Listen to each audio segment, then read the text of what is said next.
Thank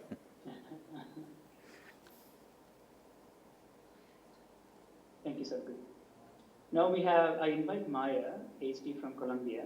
Maya has been on the front line for almost the last 8 weeks or so, and she has put her heart and soul, along with her colleagues. They've strived really hard, and they've set an example for the rest of the country to follow them and navigate these tough times. Maya? Well, good afternoon or good evening. Good evening. It's evening here. Thank you very much for having me here today. And it's a pleasure to be and an honor to be with this panel and with you, Sadhguru. It's my privilege. You're the brave warrior right now. Thank you very much for what you're doing. Thank you. I look forward to your insights. To put things into perspective, I wanted to present kind of how things evolved in New York. And they did evolve similar to how they did around the world. But there were three emotions or three things that we faced as we were managing this disease.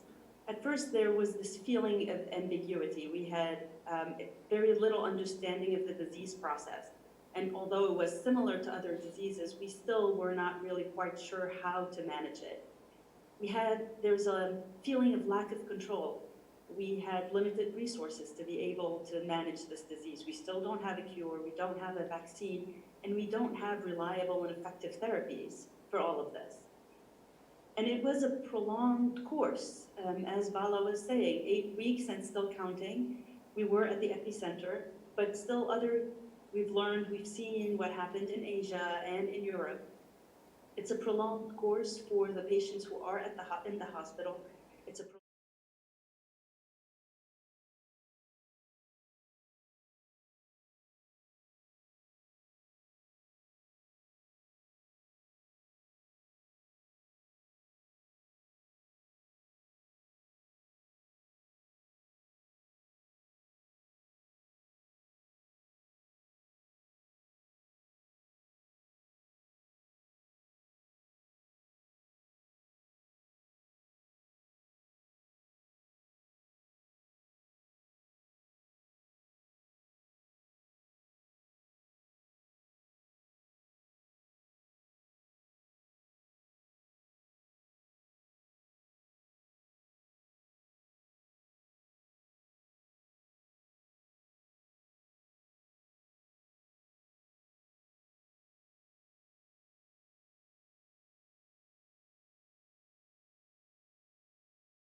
decided to dedicate themselves to reaching out to families to provide the support that they need.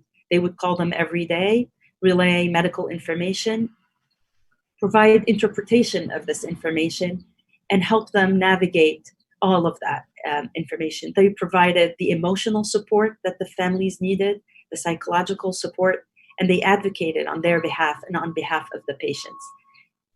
This humanistic effort really reminded us of why we went into medicine in the first place. So that was a ray of hope for us as we went into all of this. The challenges that we faced, though, were I can hear her, and they changed the feed.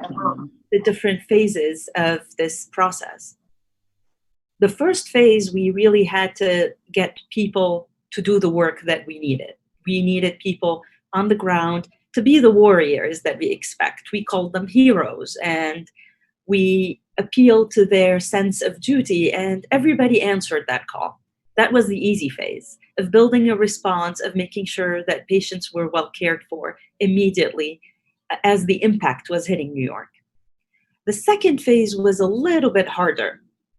And as things settled, we had to keep a sort of realistic optimism. We had to make sure that the focus was on the light at the end of that tunnel, but we did not know if there was a light at the end of that tunnel. We didn't know how long it would last. And managing those conversations, making sure that we kept motivating people past that moment was a challenge.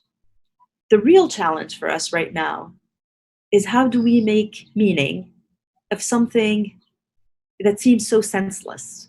How do we make sense of something that is so senseless? How do we embrace the sufferings that has happened, the separation of families and patients, the lost lives, the lost livelihood, the economic downfall, the lost educational opportunities for many?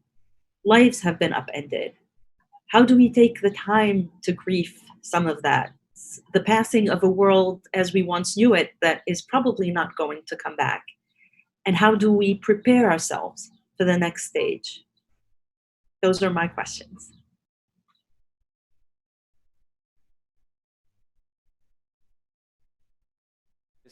I just wanted to ask you, Maya, just in New York City, for example, or New York State, are the hospitals like fully inundated, or is it still the medical capacity is still available? At the peak of our response, we did feel inundated.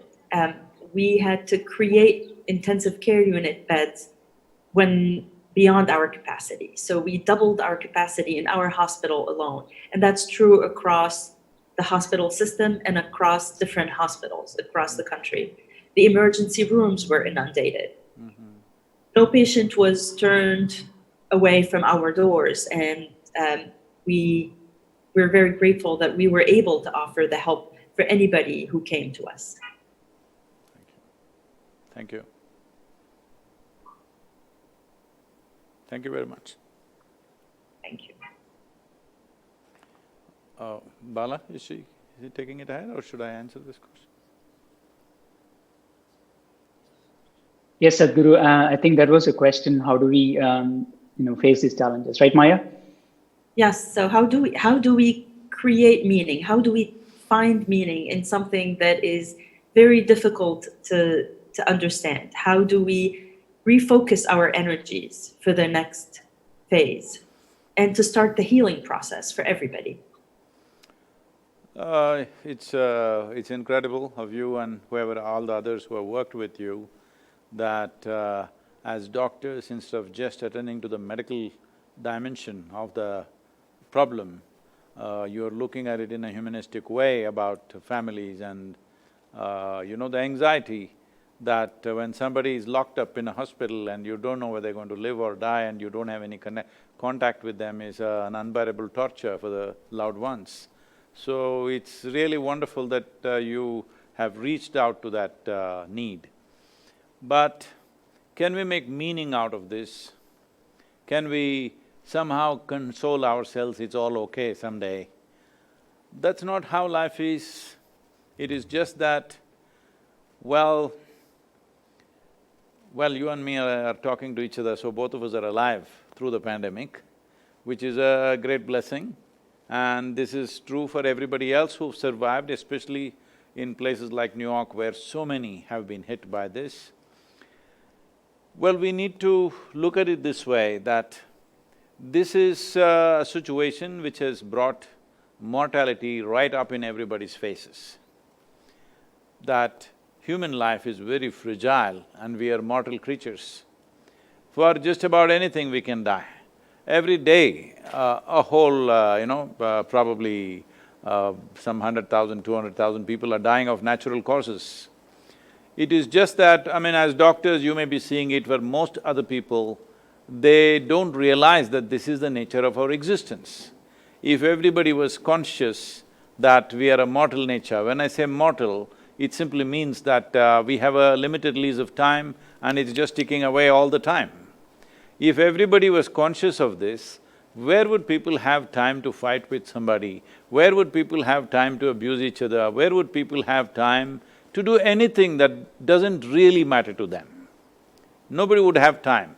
So in many ways, this virus and the conversation that's happening in the world about it has brought mortality right up in everybody's faces. Nobody can escape it. So at a time like this, it is not a time to console ourselves, it's a time to use this as a realization. How should we live our lives? What should we do differently in this world? What should we do differently within ourselves and around ourselves? And the value of our humanity must become the prime factor right now. It is not just when people are infected and dying, the value of we being human is the most important thing. When I say the value of being human, every other creature in the world is always structured within itself, in its very intrinsic instincts, it is structured to build boundaries around itself, always wanting to live within a safety boundary. This is how all creatures are designed. It is only the human being where our intelligence has flowered, our consciousness has come to a place where we want to expand, we want to, break our barriers. This longing is there only in human beings, on this planet at least. So when we have this intrinsic need to enhance our boundaries, enhancing our boundaries means inclusion, inclusiveness of our existence. When this is the basic, intrinsic value that we have, it is not a value that's been taught to us. It is natural for every human being, wherever they are, they want to be little more, little more, little more all the time in their lives. But this little more is finding very, very minuscule installments of expansion. But actually, if you look at it now, if our mortality is right in our faces, if we want to really expand, if we want to break our boundaries, this is the time. We must use this. Well, so many lives have been paid for this. Too much cost of life has happened. Well, economy is ruined in so many places almost across the world. There is going to be poverty, there are starvation issues, there are many things happening. When all this is happening, we must use this as a point of realization. There's nothing to understand, it's death. It's death or on the way. Death does not mean the virus brought death to us, we are all dying kind, but virus is just preponing. What we are supposed to live our full lives and die, but virus is just bringing it right now in front of us. So, this must be time for realization, not for consolation. It is all right, we are hurt, we have lost dear ones, our economies are hurt, our lifestyles have been lost.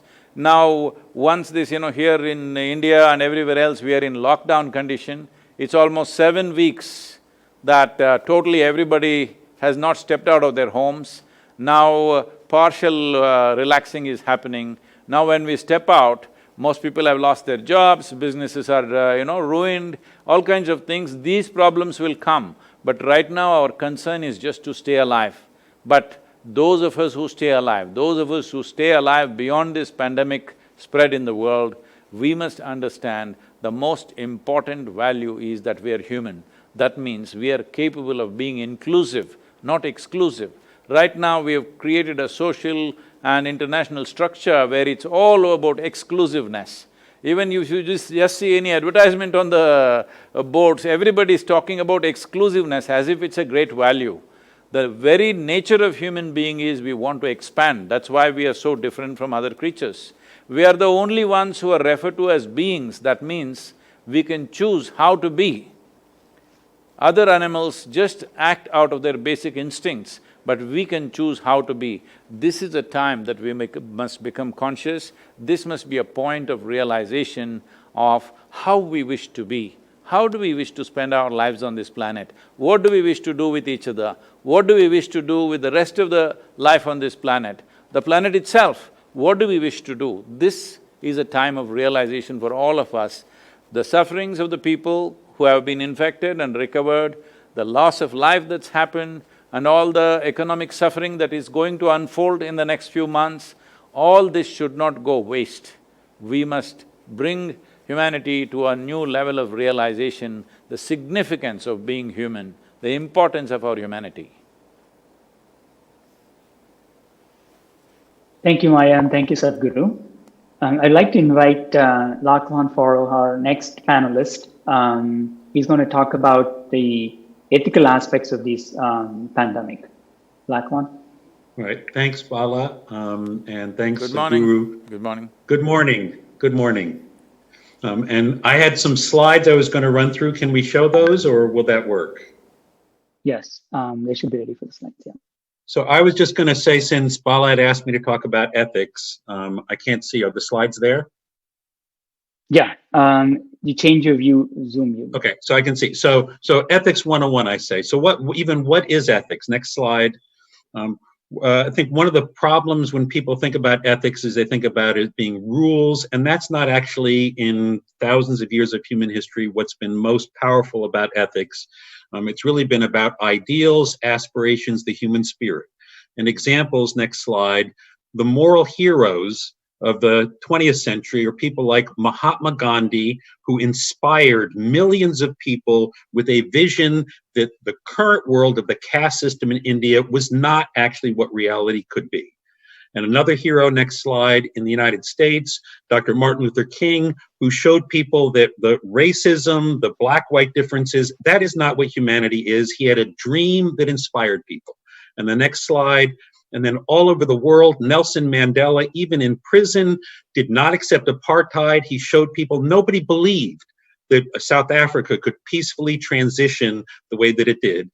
The leaders there inspired the spirit within people. My hero, next slide, in a lot of ways, is Dr. Albert Schweitzer, who in this slide embodied the fact that we think in English the words moral and morale are different, but actually going back years ago in Latin, they were the same word, moralis, that the highest energy that people have is moral energy and the highest morale. Next slide. And Albert Schweitzer himself, next slide, in his 20s, was a great theologian, a great Bach scholar, but he found himself yearning for more and decided to go in medicine. Next slide. As a scholar, he really believed in science and truth. He said reverence for truth must be exalted above all else. He had faith in knowledge. Today we're hearing about science is going to save us. He actually believed that in his 20s. Next slide. But then he went to Africa, and even though he thought science was going to save humanization, next slide, when he was there in the hospital in Africa, World War I broke out and people were destroying each other thanks to science and technology. Next slide.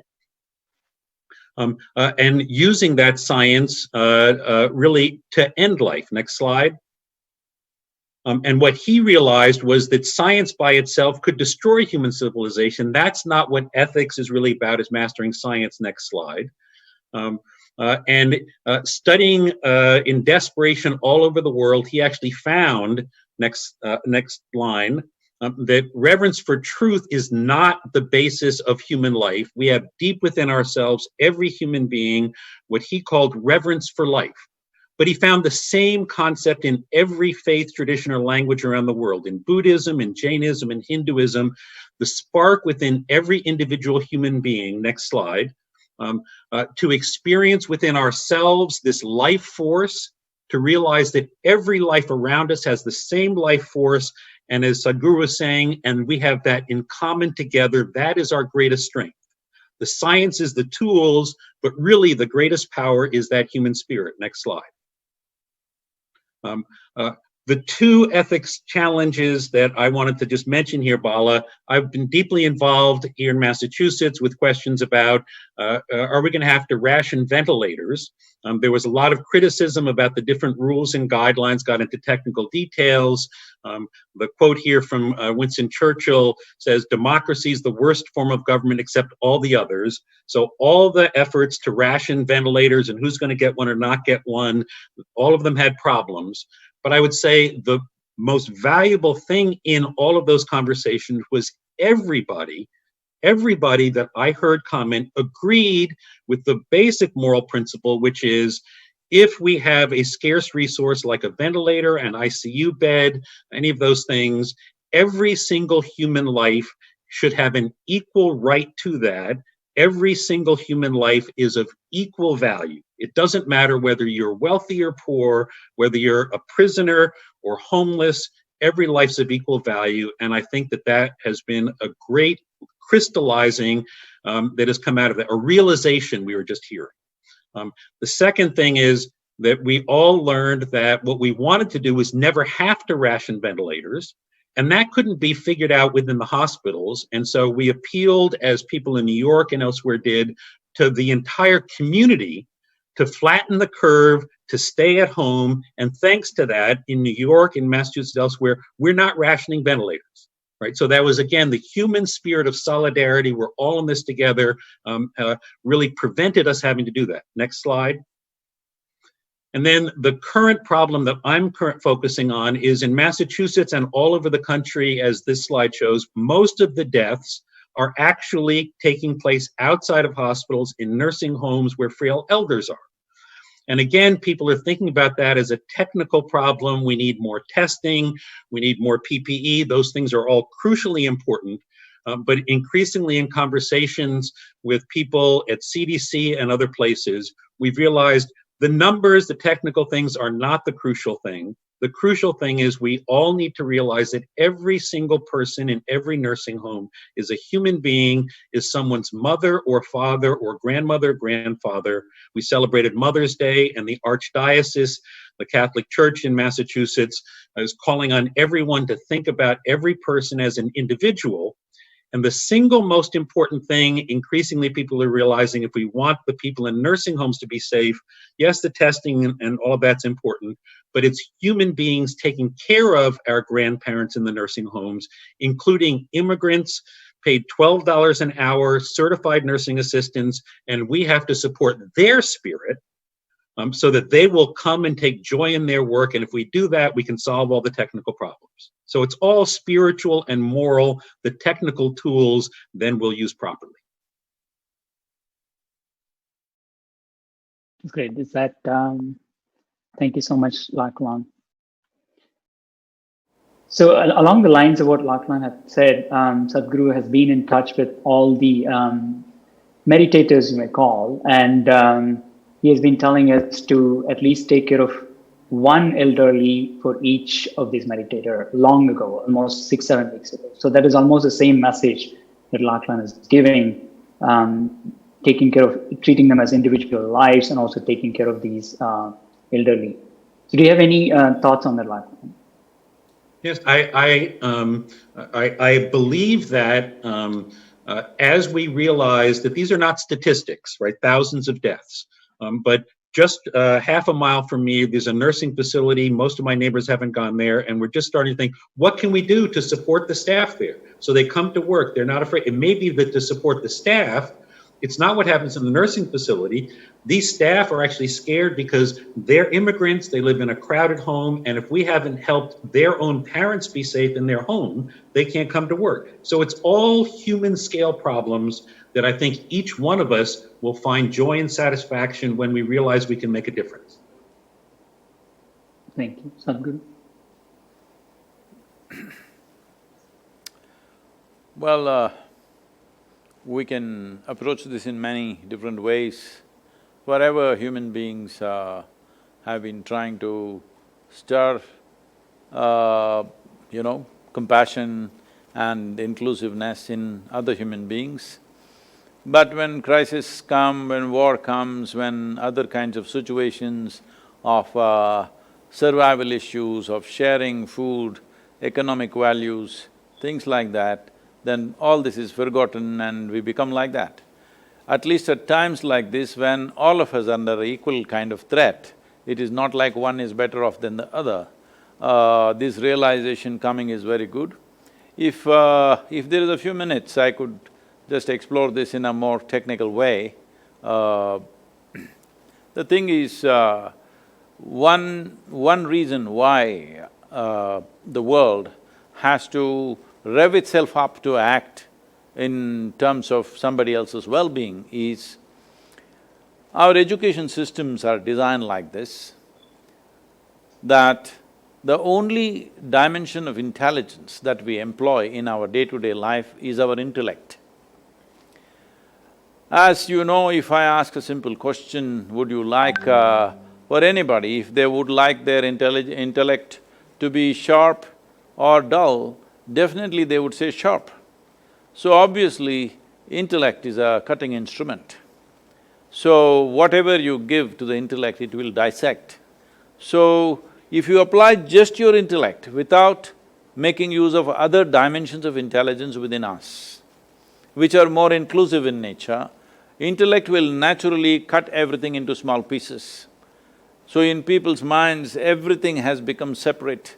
There is no inclusive experience, though they're breathing, which is a very inclusive experience. You don't have a separate gas chamber of your own, you're breathing the atmosphere as everybody else is breathing. Whoever you think is your enemy, what he breathes out, you may be breathing in and you have no issues, your body has no issue at least.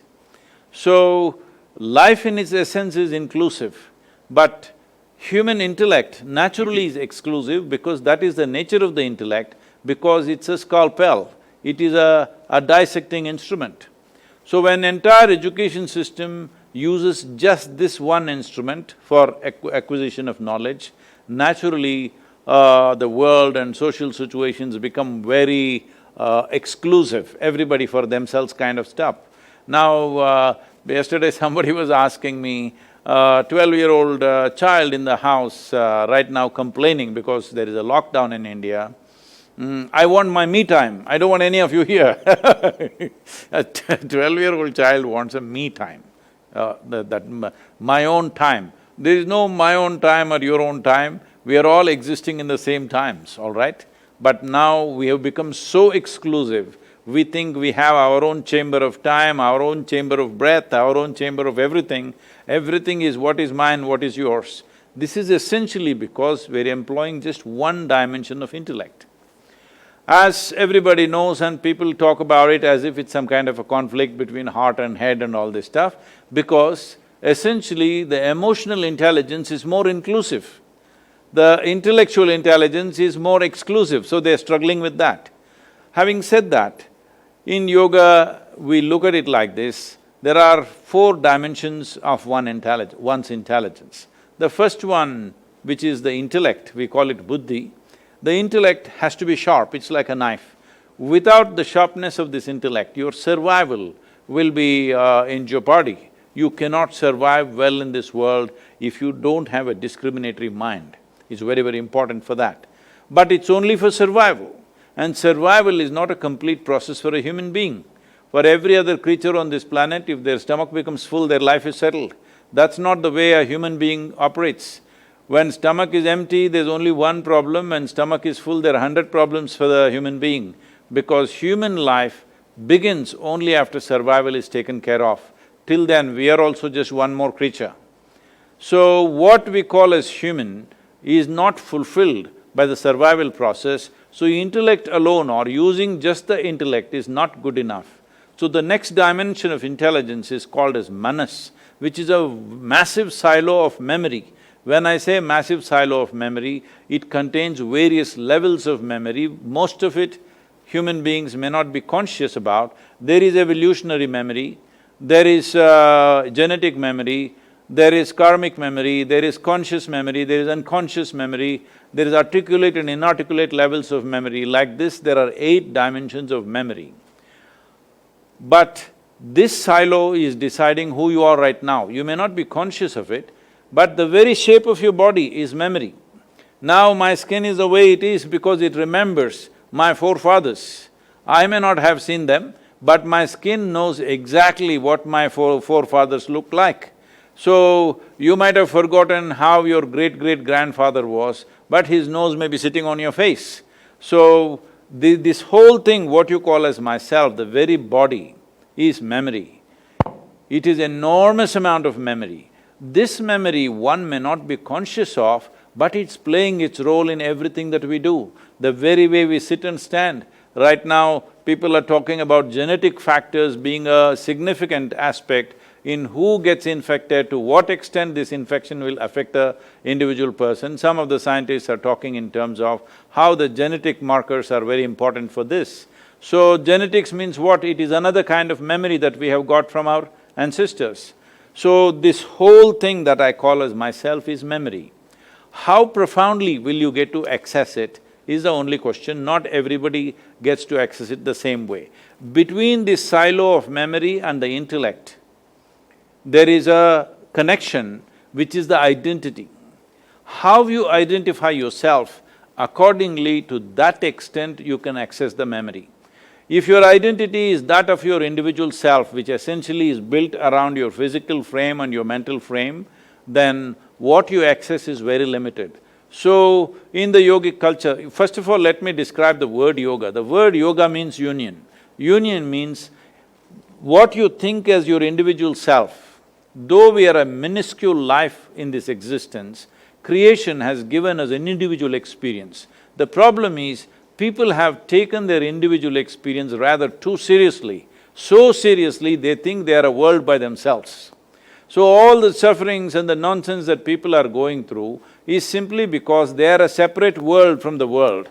That is the whole problem. So they have taken their individuality so seriously. This has happened because you're just identified with your own body, your thought, your emotion and just a few things around you. But the most important thing in human life is how we handle our identity.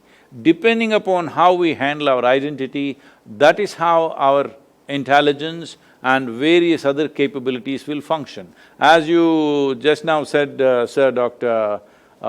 Farrow, right? Am I right? Farrow, that you said that science, when you showed that slide, science has turned against us. What is a tremendous gift, we're making a mess out of it.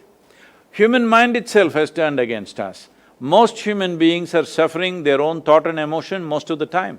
90% of the time, their suffering is not coming from outside.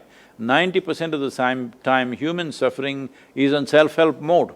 They're just causing it to themselves. This is simply because their own intelligence is turned against us, against themselves, simply because the identity is not handled properly. When I say identity is not handled properly, in India there used to be a culture like this. Before you start education, at the age of 12 was when we started education for children. Before you start education, it was compulsory that you have to take a cosmic identity. Children are made to say that my identity is with the cosmos, not with my parents, not with my caste, not with my religion or race or nation. My identity is with the entire cosmos, because we saw that knowledge is hugely empowering. And anybody who has a limited identity, if you empower that person, that's going to be a disaster. That is a disaster we are seeing right now. If you see between educated people and uneducated people, it is only the educated people who is ripping the planet apart. Uneducated people, their footprint on the planet is very, very gentle. It is only the educated who have such a heavy footprint and really ripping it apart. So this knowledge and this education, which is such a huge empowerment, is happening without a universal identity. People are identified with their small petty ambitions and whatever limited things, and they're enormously empowered. Whether in either individuals or communities or race, religion, nationality, just see, these are all the points which are the points of conflict. It is the religions clashing against each other, races treating each other so badly, and nations continuously in conflict for so many centuries. We are not able to solve this simply because limited identity with something or the other. So, first and foremost thing that needs to happen in the world is that people must have a larger identity, a universal identity. We are all busy singing our own national anthems. It's time we sing a global anthem, that before one gets empowered. I think all of you doctors take that oath. I don't know if that's a practice in… I'm sure it is even in America, right? That Hippocrates Yes. oath. Yes. So in a way, it's a universal identity that you're taking. Before you become a doctor, you're taking an oath, no matter who they are, my identity is not with this and that, my identity is with larger humanity. So, this kind of identity is very, very important. If we don't establish this identity, our intelligence, our capabilities, our competence will work against us. Right now, that's what is happening with us. The fourth dimension of the intelligence is referred to as chitta.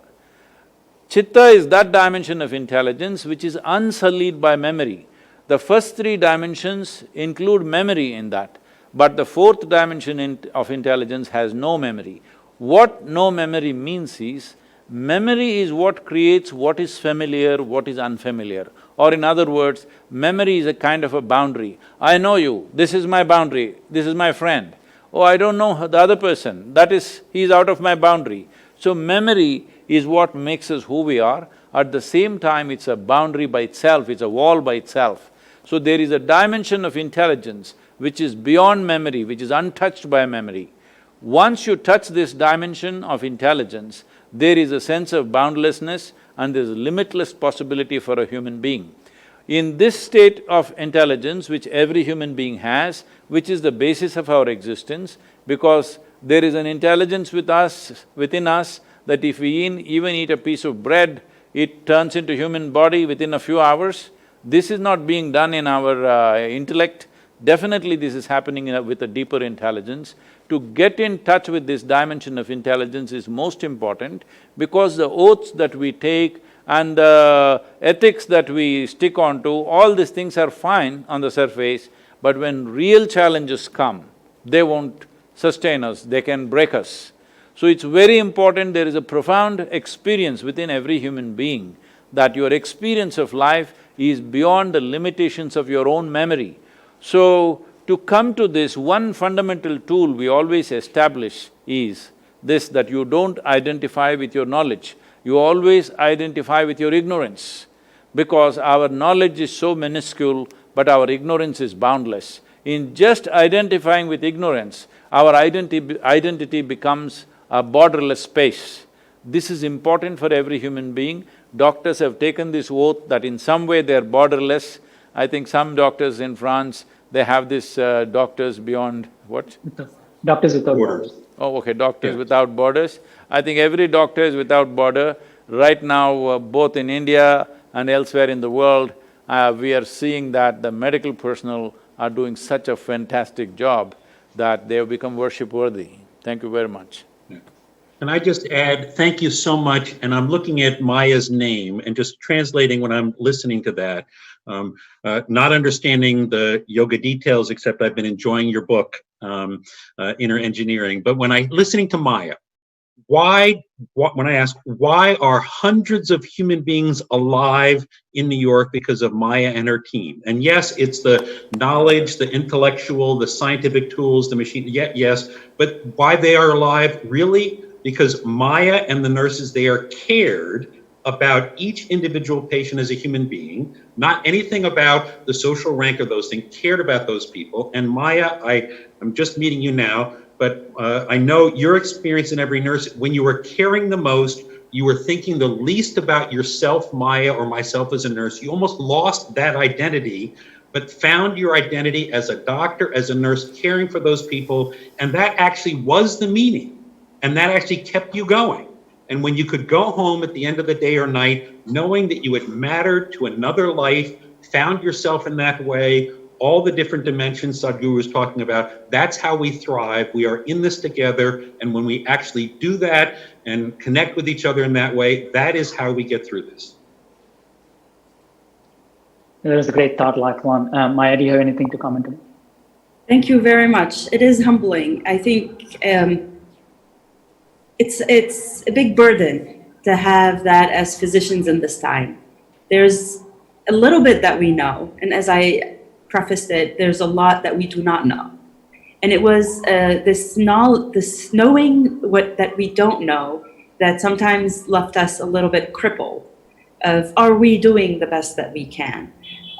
Is this the best that we can offer?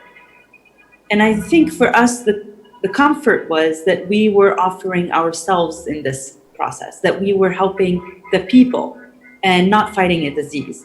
And I think there is that, it's a fine line, but it's, I think I find meaning in that sense. And I'm sorry, the sounds of New York might be joining me here at the meeting, but… We're glad life is happening in New York. There are lively sounds out there. Thank you, Maya. Thank you, Lachlan, and thank you, Sadhguru, for that wonderful interaction. I'd like to invite Karin Hagberg next. She is the Chief Academic Officer at MD Anderson Cancer Center, and she's talking to me last couple of days about how they have formed, a group of people have formed from the entire Houston, and they interact on a daily basis, irrespective of which hospital they are from. So it is so heartening to hear that. Go ahead, Karen. Thank you very much for joining us. Hello, good morning. Good morning. Good evening, I should say to you. So nice to be here. What an honor for me to be here amongst you, Sadhguru, and also my fellow panelists. So nice. Sadhguru, thank you. So I was thinking, what are the positives that have come out of this crisis? There's so many great things. And when I really look at our situation, particularly in the Texas Medical Center, it's really the world's largest medical center. It's huge. We have over 60 medical institutions, 21 hospitals. We employ over 100,000 people. And what I saw happen through this crisis was that we came together. And we have a Texas Medical Center collaborative. And what we see and we saw is that the leaders of these different hospitals came together with good discussions, because it's huge.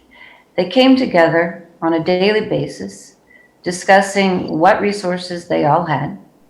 How many beds do we have? What's our bed capacity? How many ICU beds do we have? How many ventilators do we have? How many anesthesia machines do we have that can provide ventilation? All of these are very precious resources that we had to take tally of and make sure we had enough to care for patients. But I think this style of communication, of meeting together and talking amongst each other, talking about our strengths, our vulnerabilities, what we really had to offer for patient care, I think that has been one of the beautiful things that has actually arisen out of this. There is also collaboration with our local government and the politicians. We had a big event that was actually going to happen in Houston at that time, and that's the Texas Medical Center's the rodeo. And we have over 2.5 million people that usually attend that. And that is a great thing that people come to. I don't if you've come, but it's a phenomenal event. And it's held for a really good reason. It's dedicated for benefiting our youth, education, better agricultural practices. So it's all for good reason that this event is held. But again, they have 34,000 volunteers, my husband being one of them, who was in that event. And, attracting so many people. So the leaders of the healthcare system advised that this event should really not happen. And it was bringing a lot of money into the city, a lot of people into the city. But nonetheless, discussions happened and they canceled it. In the middle of it, canceled. A good decision that was made with encouragement from our healthcare leaders. So you had politicians and healthcare leaders working together. I think that's also a wonderful thing, a silver lining that came out of this. We often don't communicate like this. We have natural disasters, hurricanes, tropical storms here in Houston. And our hospitals have been affected by these, almost, negatively impacted with flooding of our facilities. And never before has there been such discussions and people coming together to talk about, what to do and how to do this in a collaborative fashion. So my question to you, Sadhguru, is that we move… Don't ask me how to win the rodeo.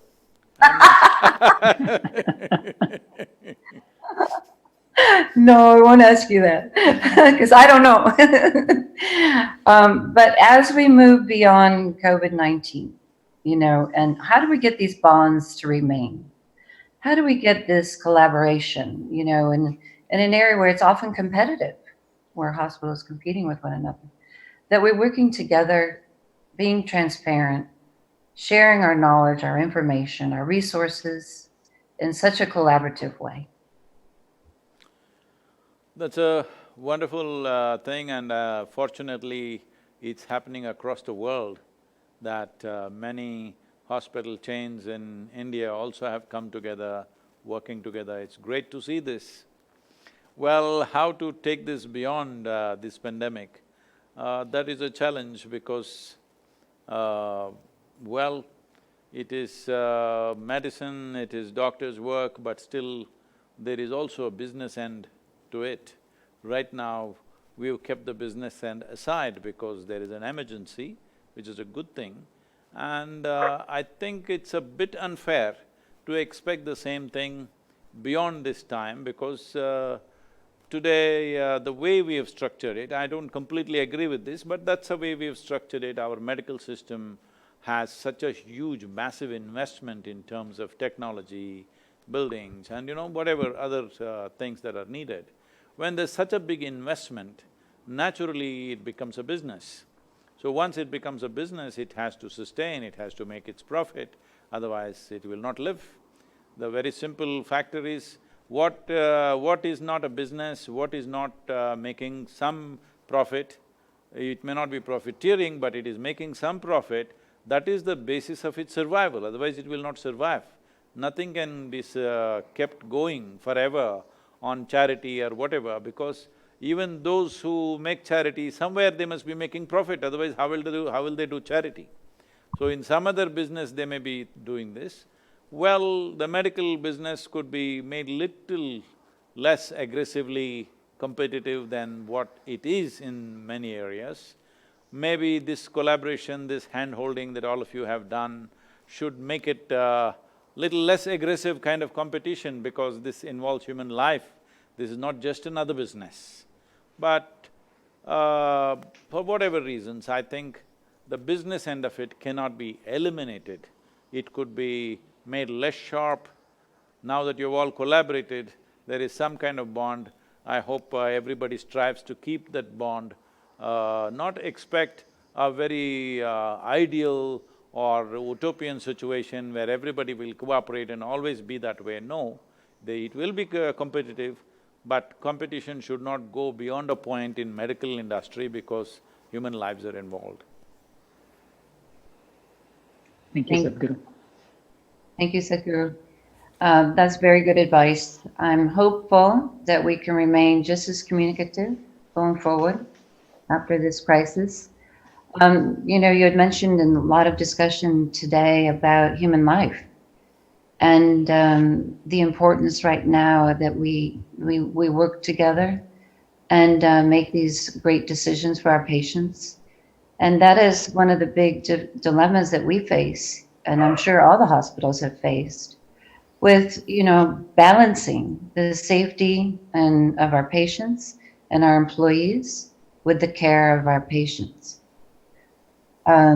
We've had to make some difficult decisions, as to, the balance in people coming into our facility, whether they be employees or patients. And these are often difficult decisions to make. And we're facing the same decisions as we kind of go back into the, getting back to normal. So there's a lot of decisions that have to undergo. MD Anderson has one of the largest and densest concentration of immunocompromised patients in the world. So, we have the responsibility to protect their health and their safety at all times. So we've had to, decrease operational and research activity in order to protect our patients and our employees. And that this is an organization that is known for its strength in these areas. So we have to make a lot of decisions, and I just wanted to ask you, when it comes to making decisions, what is your strategy?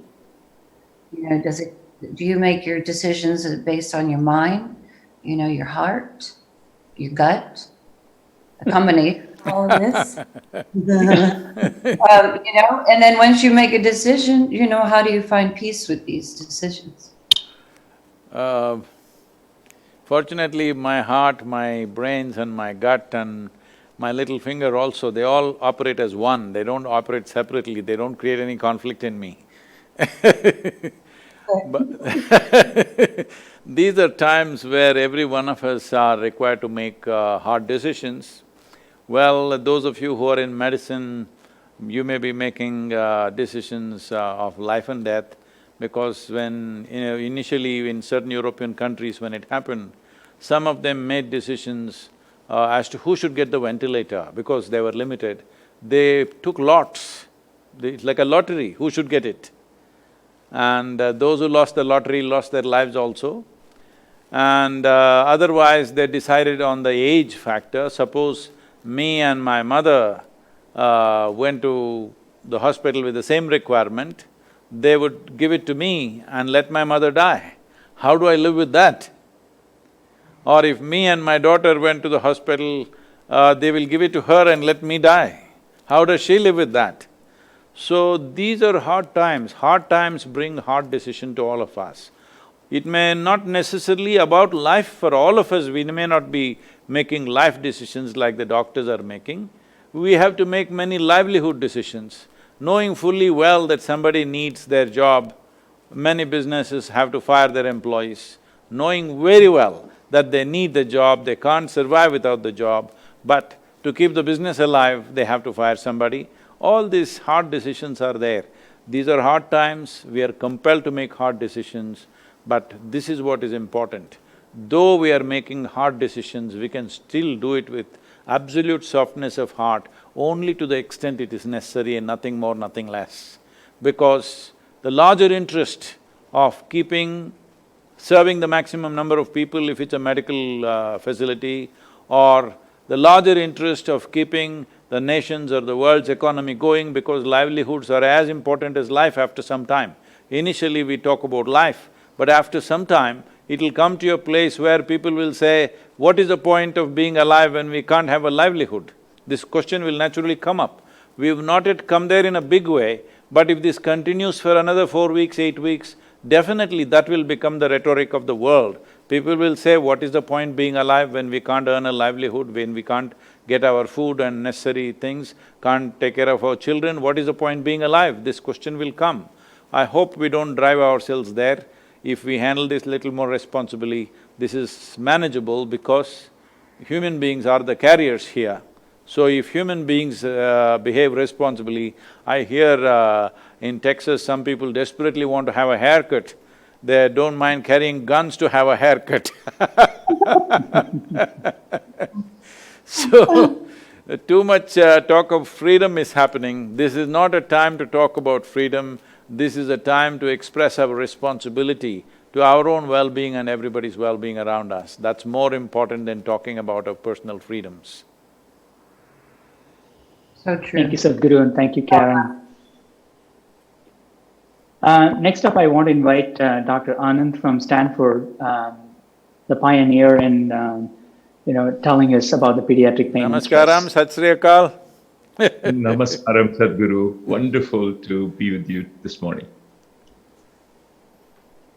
So, Sadhguru, about 12 years ago, I had published a paper. It was titled Love, Pain and Intensive Care. And I made an argument in this paper to, practice medicine which is relationship-based rather than protocol-based or evidence-based. And a lot of my colleagues sort of criticized me for that, but I want to ask you, what is the state of mind in which any doctor should approach their patient? You must be like a mother to the world. There's no other way to approach. Because when somebody has an ailment, they have become vulnerable like a child. He may be a big man elsewhere, but once he gets sick, he's become vulnerable like a little child, almost like an infant they become. So when they have become like that, you must become a mother, there is no other way. Wonderful. That is so beautifully encapsulating in so many different levels. And I have in my practice tried to inculcate this habit of approaching my patients with love and with reverence. But I feel very limited. I spent many years in medical training and so on. And that taught me how to practice medicine. How do I sense what my patients are experiencing? How does any doctor sense what the patient may be experiencing or going through? See, your medical knowledge of a particular ailment might have taught you, well, this is what is happening in this person's heart, this is what is… all the reports may be telling you, this is the condition of the heart, this is the condition of the liver or whatever, the gallbladder, whatever it is But each individual will not go through the same problem in the same way. One person may be going through it with very minimal suffering, another person may be going through the same problem with enormous suffering. This is very individual. This cannot be judged by looking at the, the data that you have on your hand from all the tests and MRIs and whatever else that you do.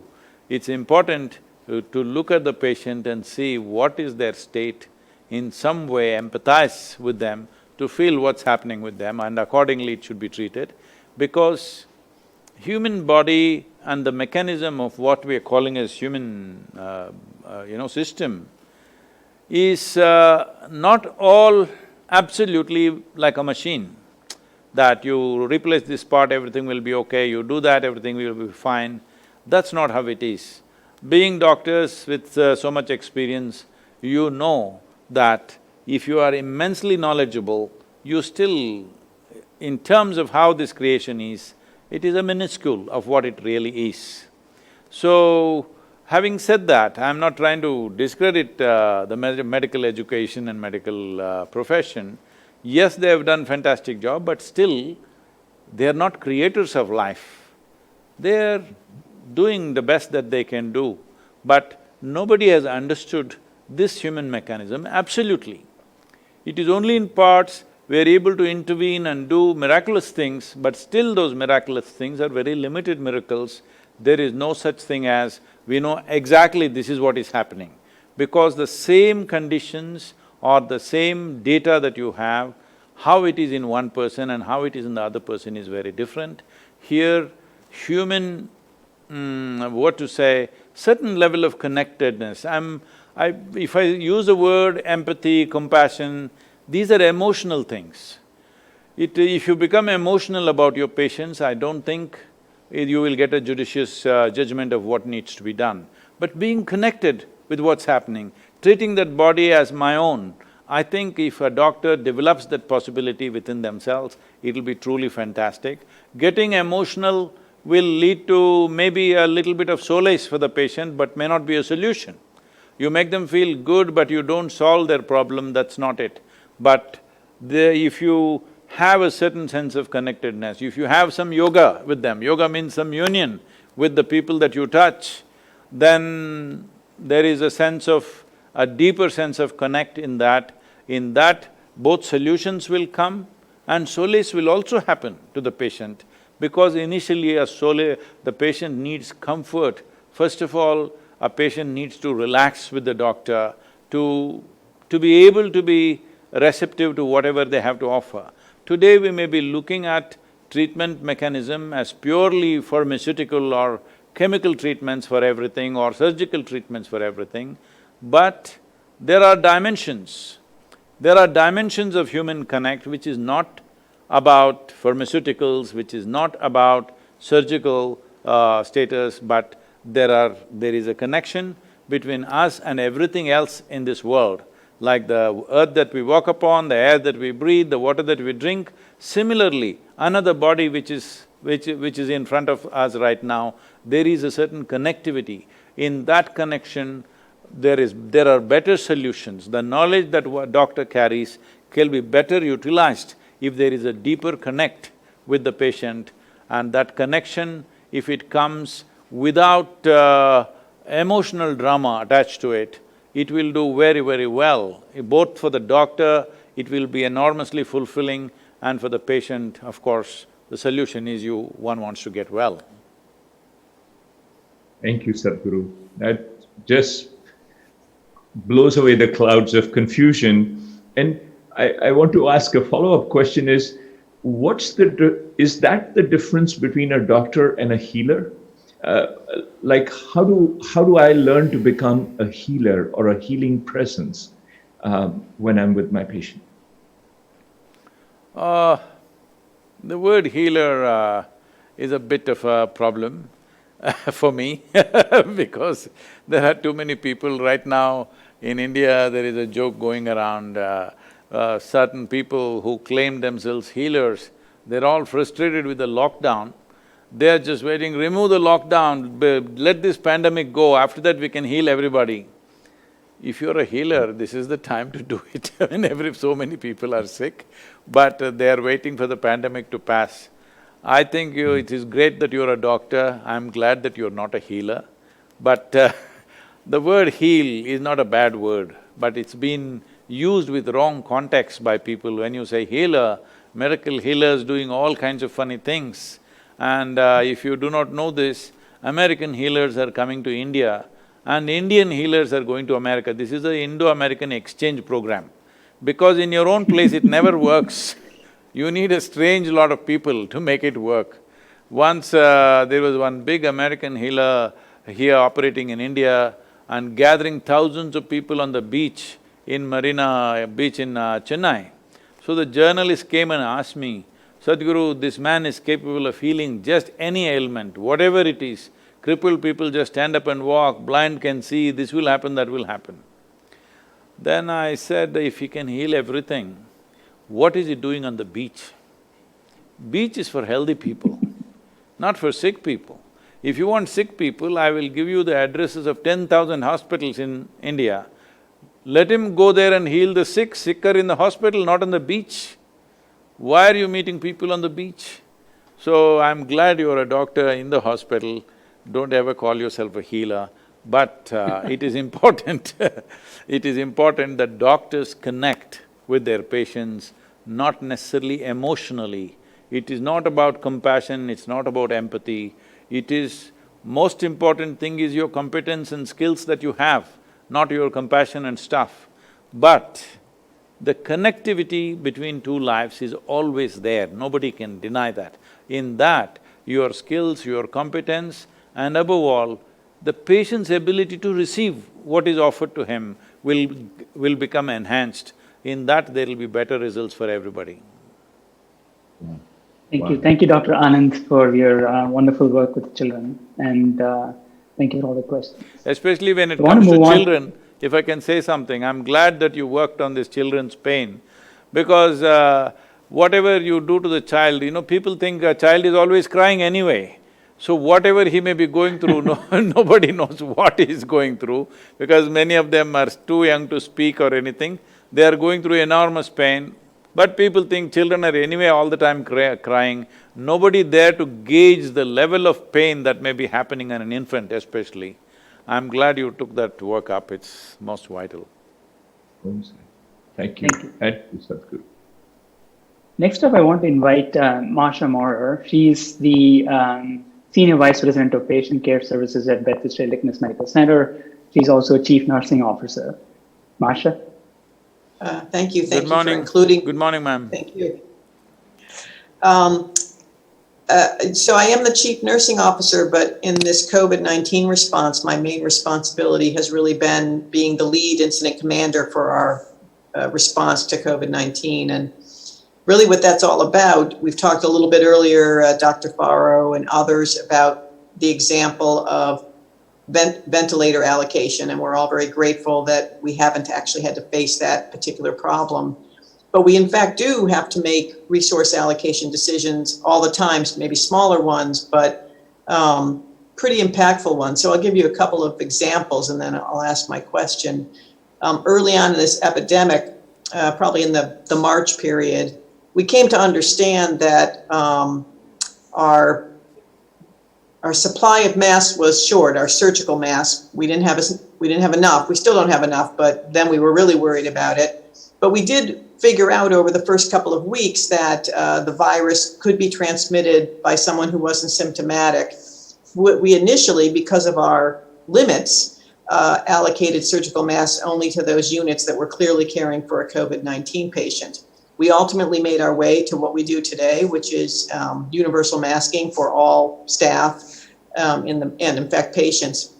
But in that intervening period, when we came to understand universal masking would be good, but we didn't have enough, we didn't universally allocate them, and there were circumstances where staff got infected from each other, where staff infected patients and where staff were infected by patients who we failed to see as suspect. So we made an allocation decision and we did less than we would have liked to have done, and people got sick. So that's one example. It's also the case right now that we've gotten a allocation of remdesivir, so that antiviral drug that has shown some benefit to patients, but we didn't get enough to treat all of our COVID-19 patients. So a group of people are thoughtfully developing guidelines and making decisions, and people are starting to get it, but everyone who would like to get it is not going to get it. So we have methods for doing that, and they're good, but at the end of the day, we will make decisions that will be imperfect and also will still lead to circumstances where people are, if not harmed, at least not, well, put in harm's way. And my question to you is, how do we think about the moral distress of the deciders, the people who've made those decisions and have to live with the imperfect consequences of those decisions? How do we support, how do we think about, how do we guide, how do we counsel those people making those decisions? They make good decisions, but still there's a moral distress in the decisions they make. Yes, during times like this, unfortunately, many of us are forced to make decisions that we wouldn't want to make. But it's important that those who are most humane make these decisions based on fundamental humanity, not on any other value. There are economic values to it, there are commercial aspects to it, but if our decisions are made on the basis of our humanity, but still there is no such thing as a right decision, because as you said, we are exposing somebody to infection, we are sending somebody to death, the one who could have been saved has died, one who could have died has been saved. All these things will happen because none of us make ever perfect decisions in any given situation. Nobody can make a perfect decision. With the best of our intelligence and capabilities, all we can make decisions. But let our decisions come from the core of our humanity. That is the only way we can go ahead. But is it a right decision? We don't know. We do not know whether it's a right decision. But did we do our best? It must always be so, that we always did our best, never less than that. Thank you. So one turns back to how one went about making the decision and sort of relies on that. Yeah, Because nobody can make a perfect decision, especially in a situation like this or in any given situation. We are not making perfect decisions. It's foolish to think we have made a perfect decision. Never can we make a perfect decision. We are making a decision to the best of our intelligence, our competence and our capabilities. But sometimes it turns out wonderfully well, sometimes it doesn't. But have we made this decision keeping the core of our humanity as the basis for the decisions? Have we done our best? That's all the question is in our life. Is it the best? It is never the best. It is just that I have done my best. That's all we can do. Thank you. Thank you, Marsha. Thank you, Sadhguru. I also direct research in our hospital, at least for my department, the clinical research, so I can't not ask a question about research. So I thought I'll bring in Dr. Senthil Sadasivam, who is a vice chair for research at the Indiana University. And we have also done some research in the last 3 years or so with especially the Isha Yoga. I also want to bring in Dr. Sundar Swaminathan from the University of Virginia, who's an expert in COVID. His lead article on the pathogenesis of COVID was just came out in the American Society of Nephrology, and his basically focuses on immunology research. So I request Senthil to talk a few words about what the major findings of yoga research that he has been involved in. Thank you, Bala. And it was my privilege to be part of the Isha research team, and we did two major projects, one with the 4-day program and the other one with the 8-day retreat. And with the 4-day the retreat, what we saw was a significant reduction in depression and significant reduction in anxiety levels of the meditators. And maybe that's the reason I've never been depressed. Yeah, that's good to hear, Sadhguru. Even yesterday, I was in the operating room, and we had a COVID patient, and there was so much fear and anxiety even among the physicians. And it takes a special person to have that kind of courage to take care of these patients. I think the meditation and helps many people. So another finding we found was we not only looked at the psychological well-being of the meditators, we also wanted to show objectively why they feel good and how they have lower levels of depression, how they have higher levels of focus. So what we did was we measured blood levels of anandamide, which is an endocannabinoid. And anand is bliss or in Sanskrit. So what we showed was in about 140 patients, not patients, it's meditators, before and after, we saw 70% increase in anandamide and other endocannabinoids. And also, we saw a significant 70% increase in BDNF, which is a brain-derived neurotropic growth. I won't let you test my blood, then you will think I'm smoking something. That's a good thing. I think we don't need any pharmacological influence. In these pandemic times, we have so many, even physicians, depending on alcohol and drugs, marijuana, we have our body's marijuana, which is an anandamide or endocannabinoid, and we can have it whenever we need without any expense or side effects. So I think all the meditators who participated in the BSP or the 4-day program had that. It doesn't need a lot. All they needed to do was be part of that retreat, and they immediately got it. And not only that, it persisted beyond the 4 days. We followed all these participants up to a month, and they had persistent lower levels of depression and anxiety, and also positive well-being, psychological well-being. That was the finding. And the other study we did was with the 8-day program. We saw even bigger effect size in terms of 50% reduction in depression and anxiety.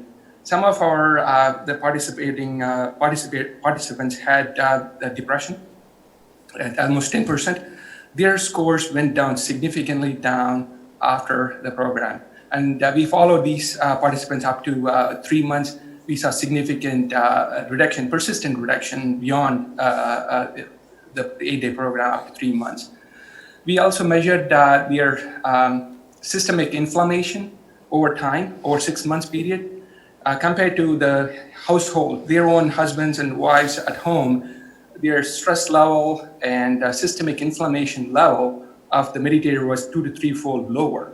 And that was a significant finding we observed. And also we showed other health benefits, including better lipid profile, better hemoglobin A1C, which is related to diabetes, was a lot better in all these participants. And also we, with the collaboration with another meditator, Vijay Chandran from Florida, he was able to show, related to the COVID situation, the meditators, the gene signature improved, and in terms of it activated immune pathways, specific pathways and genes over time. Just 2 months after the meditation, it had significant activation, and in terms of protecting them from infections like COVID. Senthil, thank you so much for that brief description, and hopefully all these papers will come out. We know that we have almost half of them in. So it seems to me that they have very low levels of C-reactive protein. That means low level of inflammation. They're also having good levels of lipids. They have good levels of hemoglobin A1C. And you're also talking about activation of immune pathways by genetics. So to summarize, right? So Swami, you were nephrology expert and also the researcher in the immunology world. How do you think if a meditator, any kind of meditator, actually is well prepared for facing this COVID situation? Can you tie this all up? Right. Yeah. Thank you, Bala, and Namaskaram, Sadhguru, for the great opportunity and to be a part of this enlightened panel. So first, I want to start with what COVID does to the body. So the virus, initially there is an infectivity of the virus, and then the virus enters the cell through a certain receptor. And once within the body, what it does is that there are certain immune responses. These are called as virus restriction factors. So one of them is called interferon. If you have sufficient amount of those viral restriction factors or immune responses, what it does is that the host or the human body is able to limit or prevent the virus from infecting. Now, the second phase is that, let's say that the virus eventually is successful in infecting the body, then how do you handle that infection is the second phase of the COVID-19 infection. So there are certain responses that happens. One of them is called as uncontrolled inflammation. It's also called as cytokine storm. And the other thing that happens as a consequence of all this is that there is damage to the lung, and the amount of oxygen in the blood is low, which is called hypoxia. And then once these patients are hypoxic, then they get treated and then they get a supply of oxygen back. Now they are not able to handle that oxygen being given back. It's called reoxygenation. And then that causes more damage to the body. Mm-hmm. And the third thing that happens to the body is that because of the excess inflammation and the hypoxia and reoxygenation, which is happening in these patients, there is damage to the blood vessels, the cells that line the blood vessels, and results in excess clotting. So one of the things which people are seeing is that patients who got COVID-19, they got very high incidence of what is called as thromboembolism, which is nothing but excessive stickiness of the blood or clotting, which is causing them to have organ dysfunction and causing them to die. So this, in summary, kind of summarizes excess inflammation, excess clotting, and low oxygen and inability to handle that, which is causing this COVID-19 to really kill a lot of people around the world. So now going back to meditation, what happens during meditation? When somebody is meditating… Can I ask you one question in between? Sadhguru. See, if body is reacting to reoxygenation, so what is the standard protocol that all of you are following for this COVID when somebody comes to hospital in a certain, let's say, reasonably serious condition? If oxygenation is not the thing to do, what do you do? Right. I mean, that's a difficult thing to treat after the disease has set in, Sadhguru. Because once there is hypoxia, and then hypoxia itself is harmful to the body, then you have to correct the hypoxia, then reoxygenation is bound to happen. And as of now, we still don't have a complete understanding or have any therapy to really prevent this cascade of events. So you are forced to treat the hypoxia, but you don't have a way to really prevent this reoxygenation injury from happening. But from previous studies, we know that there are many interventions that can actually limit the reoxygenation injury while we correct the hypoxia. And one of the key pathways that is relevant in preventing this reoxygenation injury is antioxidant responses. So if your innate ability to deal with oxidative stress, otherwise it's called free radicals, and there are mechanisms in the body to deal with the free radicals. If those responses are empowered by any mechanism, whether it is through drug or whether it is through eating or whether it is through meditation, then your ability to handle that reoxygenation induced free radical damage may be more effective. And there are other things people have tried, vitamin C or vitamin E and all kind of chemical strategies, which can also be used to limit the reoxygenation injury. Mm-hmm. But I want to add one more thing, Sadhguru, which could be really interesting. And what the studies have shown is that people who do proper yogic and meditation practices, and at least in one study, they have looked at and shown that glutathione, which is a critical molecule to prevent free radical injury within the cell, the levels of it is significantly increased days or weeks after they start this practice. Mm-hmm. So definitely in terms of preventing the free radical injury or reoxygenation injury, the meditation and yogic practices do really help. So one of the things, Swami, is I just wanted to add, which is obvious, I think you know it, but just for the viewers' purposes, that you just give enough oxygen that is required to keep their oxygenation levels sufficient, right? Suppose in hypoxia, you don't give 100% oxygen. Just That's give correct. as much as required to keep it at 94% of. Okay, go ahead. Exactly, yeah, because hypoxia, having a low oxygen itself is harmful to the body, right? And so you have to correct the hypoxia, but you have to empower the body to handle the free radical that is going to come from reoxygenation. So that's one aspect of it. Now, going back to the whole aspect of what happens with the meditation, and a little bit I'll touch on samyama also, what we know from preliminary data, is that like the first thing that these practices seem to do, what's alluded and Vijay has generated data, is that like it is activating the genes which are critical for restricting the coronavirus from infecting the cell. How do we know that? We have samples on samyama volunteers before they started the practice, and then at 48 hours after they did the practice, and then at 3 months after.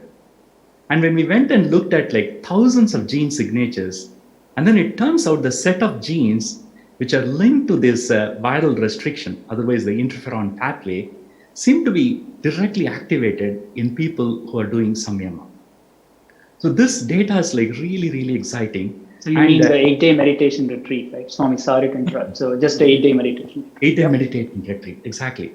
And so in fact, like one of the articles like we referred is that like, you know, there is one particular paper where they showed when they take the SARS-CoV virus 2 and infect what are called organoids, they are trying to create a model like what happens in human.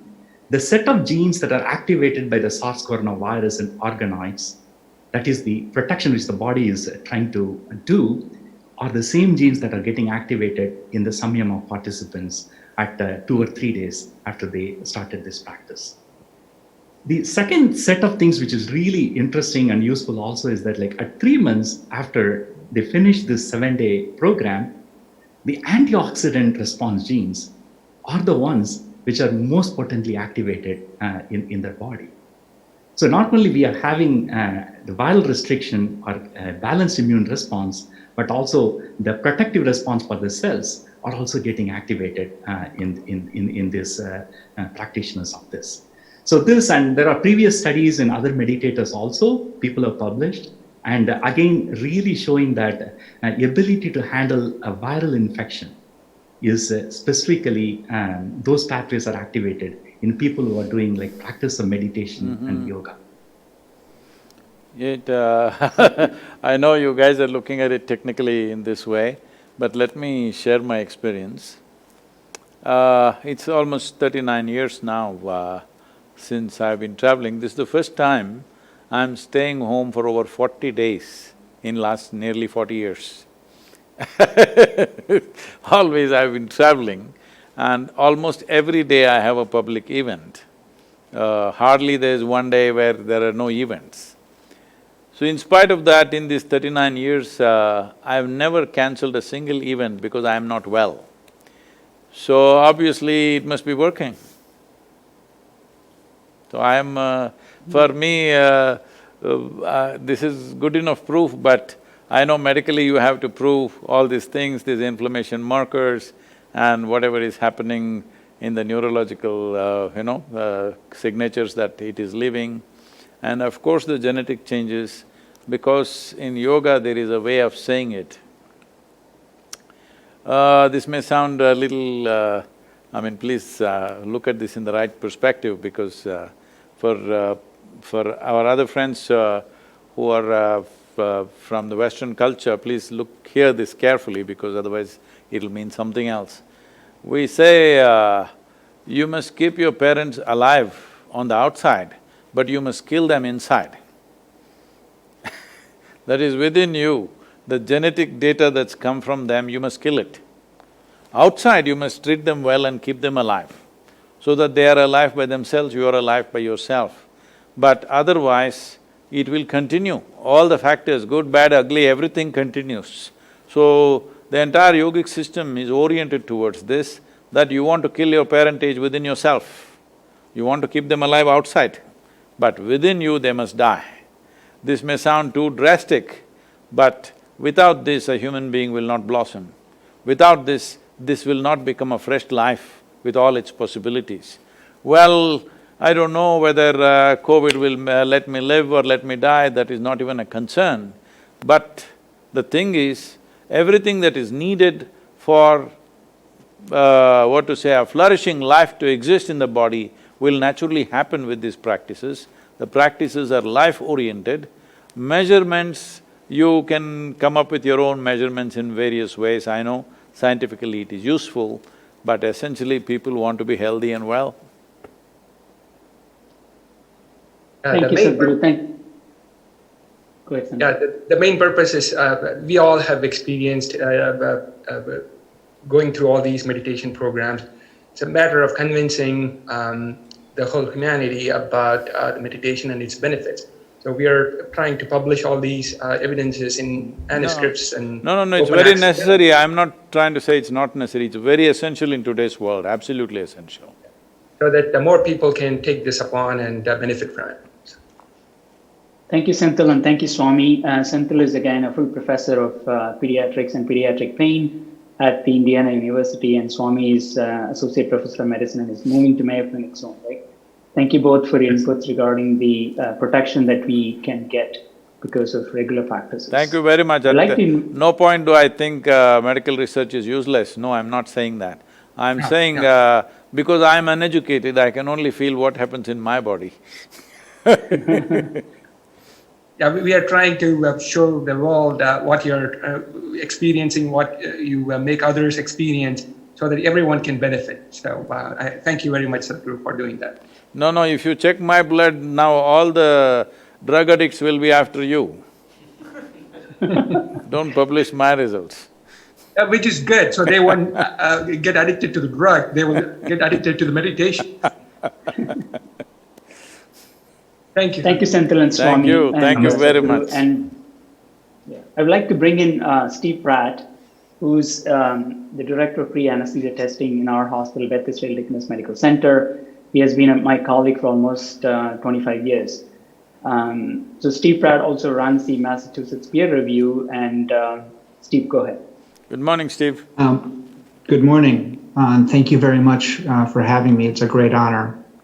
I think that the reason that Bala asked me to be included in this, or allowed me to be included, was because I've been doing some work over the past 10 years to help clinicians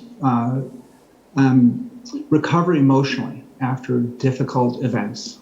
Healthcare can be an emotionally difficult time. We make mistakes, and that can cost people lives.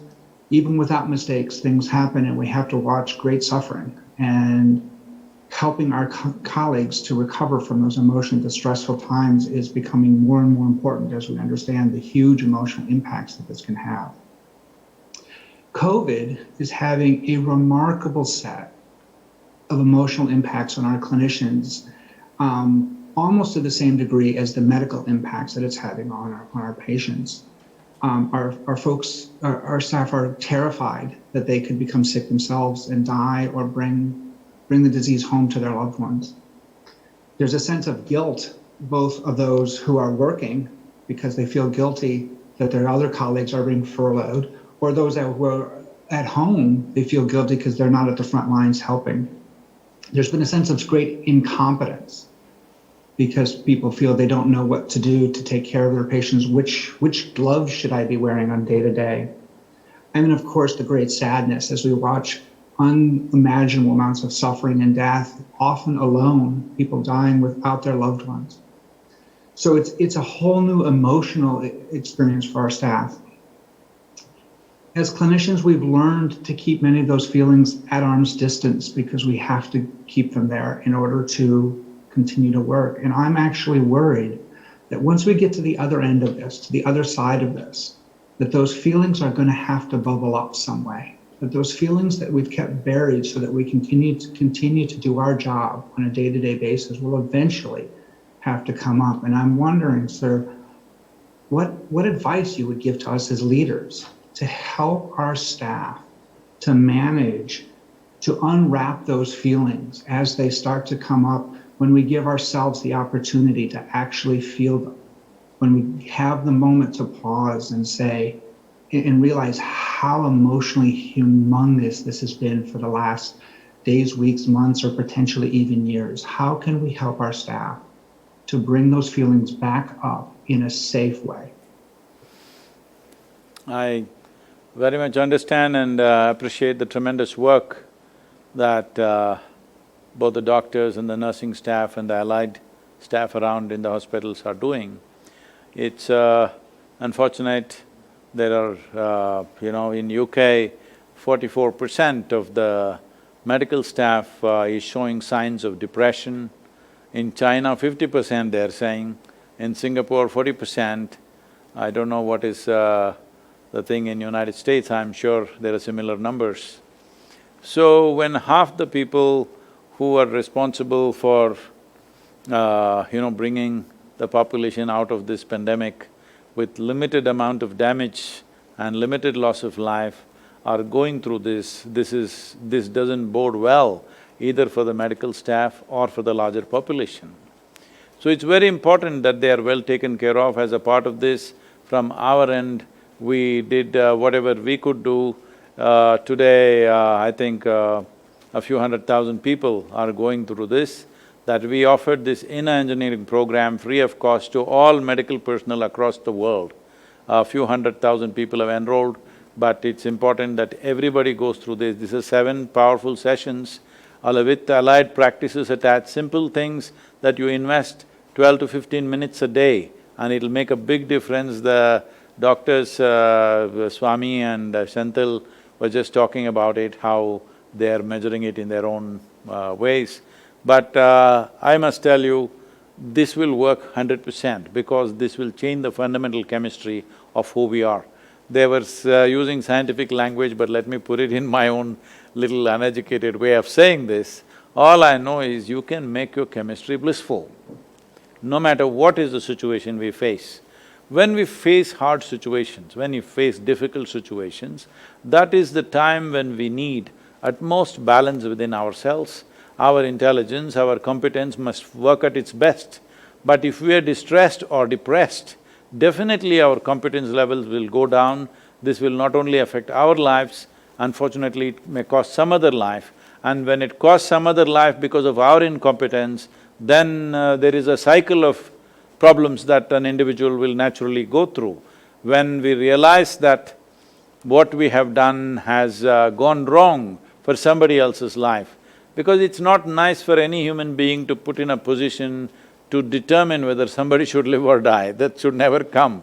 But unfortunately, in the profession that you are, maybe on a daily basis you're facing that situation, and particularly now with the pandemic, it is far more because we have still not figured out what is the solution for this. And about post-pandemic, how will we be? But a whole lot of scientists are saying there is no such thing as post-pandemic. We just have to learn to live with this virus like we have lived with HIV and we have lived with yearly influenza and whatever. Similarly, we will have to just live with this. But I don't want to give you a medical lecture, but all of us know the problem with this virus is not necessarily its ability to take lives. The problem with this virus is, it is hidden. It can be in you or me without showing any signs. That is a big danger, that it passes from person to person without really making one person sick but killing the next person. So that is where the danger is. But with other infections that we had like influenza and other things, you very easily, immediately the symptoms were showing up, naturally they would stay away and things like that. So this is the danger of this, though it is not as virulently fatal as the other things are, this is really dangerous because it is camouflaged most of the time, you don't know. So having said that, about what people go through as medical professionals, as I already said, we never make perfect decisions, we make decisions believing we are doing the right thing, but if it goes wrong, and especially if it goes wrong to cost somebody else's life, that is a hard thing to live for anybody. But the most important thing is, right now, when the world is facing a situation like this, medical professionals must be in the best state of mind and body This is very, very important. This is why as a part of this, we are offering this inner engineering online for everybody and various other practices which are very simple to do. Please, all of you try and see and put it across to all the doctors and nurses. It will make a huge difference. In UK, many doctors have done this and they are sharing what difference it's made. A simple practice of 12 minutes, how the immune system is up, protecting you. At the same time, it also keeps up your mood levels. It will create a balance, emotional balance, and a sense of blissfulness within you. Because as you're all doctors, all of you are very clear on this, human experience has a chemical basis to it. Now we are talking about a technology with which we can create a chemistry of blissfulness. This is most important because only when you are in a pleasant state of experience, this body and this mind functions at its best. And right now, all of you functioning at your very best is vital for so many lives. So it's my wish and my blessing that all of you should stay healthy, function at the best of your competence, so that many more lives are not taken because we still have not figured out a way with the virus. We are only trying to figure out how to dodge it, how to manage it. We don't really have a solution as such. So your work and your emotional balance and your own well-being and the well-being of your families is very vital for the rest of the population also. Please, keeping this in mind, keep yourself well. Thank you so much, Sadhguru. Thank you, Steve. Thank you so much. And I thank all the panelists for coming today and participating in this, because I think it's been very educational for me. And thank you for taking time out and taking part in this. And thank Isha Foundation for co-hosting this event. And I thank all the viewers from all over the world looking at this. And I also thank my family, etc., to be a great support throughout this organization process. Thank you again. And we have research that is ongoing, a couple of research projects that are there based on the simple practices that Sadhguru alluded to. Take part in it, inquire about it, and we are trying to let other people know. And right now it's the inner engineering online that he's talking about is free for all the medical practitioners. Thank you so much. Thank you very much. Namaskar. Thank you so much. And